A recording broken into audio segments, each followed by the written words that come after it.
പ്രവർത്തകർ, പ്രിയപ്പെട്ട സ്നേഹിതർ തുടങ്ങി ഈ വേദിയിലെ ഏവർക്കും എൻ്റെ ഹൃദയം നിറഞ്ഞ നമസ്കാരം. Good evening. അസ്സലാമു അലൈക്കും.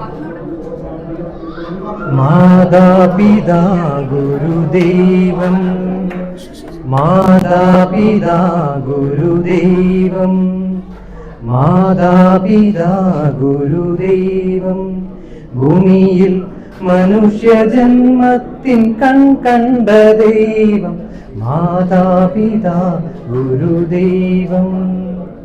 അച്ഛനല്ലോ സൃഷ്ടിതമായതും അമ്മയല്ലോ പോറ്റി വളർത്തിയതും ഗുരുവല്ലയോ രണ്ടക്ഷരം വരച്ച മാതാപിതാ ഗുരുദൈവം, മാതാപിതാ ഗുരുദൈവം.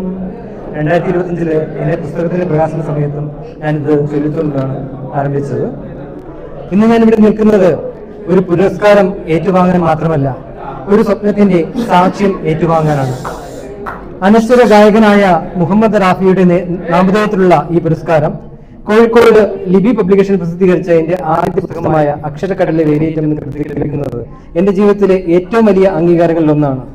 ഈ ബഹുമതിക്കായി ചിരന്തനയ്ക്കും ദർശനയ്ക്കും ഹൃദയത്തിന്റെ ഭാഷയിൽ ഞാൻ നന്ദി പറയുന്നു. മുഹമ്മദ് റാഫി എന്നത് ഒരു ശബ്ദം മാത്രമായിരുന്നില്ല, അത് തലമുറകളെ സ്നേഹിക്കാനും സ്വപ്നം കാണാനും പഠിപ്പിച്ച ഒരു സംഗീത വിശ്വമായിരുന്നു. അദ്ദേഹത്തിന്റെ ഗാനങ്ങൾ മനുഷ്യരുടെ ഹൃദയങ്ങളിൽ ഇന്നും ജീവിക്കുന്നത് പോലെ നാം പറയുന്ന വാക്കുകളും നമ്മുടെ മനുഷ്യരുടെ മുന്നിൽ, മനുഷ്യരുടെ മനസ്സിൽ ചെറിയൊരു പ്രകാശമെങ്കിലും വിതരാൻ കഴിയട്ടെ എന്ന് ആണ് എന്റെ ആഗ്രഹം. അക്ഷരക്കടലിലെ വേലിയേറ്റം ഒരു പുസ്തകം മാത്രമല്ല, അത് 4 ദശാബ്ദത്തിലധികമായി ഈ ലോകത്തിലെ വായനക്കാരെയും എഴുത്തുകാരെയും പ്രസാധകരെയും ഒരുമിപ്പിക്കുന്ന ഷാർജ അന്താരാഷ്ട്ര പുസ്തകമേളയോടുള്ള എന്റെ സ്നേഹത്തിന്റെയും ആദരവിന്റെയും രേഖയാണ്. പുസ്തകമേളയെ കുറിച്ചുള്ള പഠനങ്ങളും അനുഭവങ്ങളും ഞാൻ ചെയ്ത 128 അഭിമുഖങ്ങളും, ഞാൻ 128 അഭിമുഖങ്ങളല്ല ചെയ്തത്,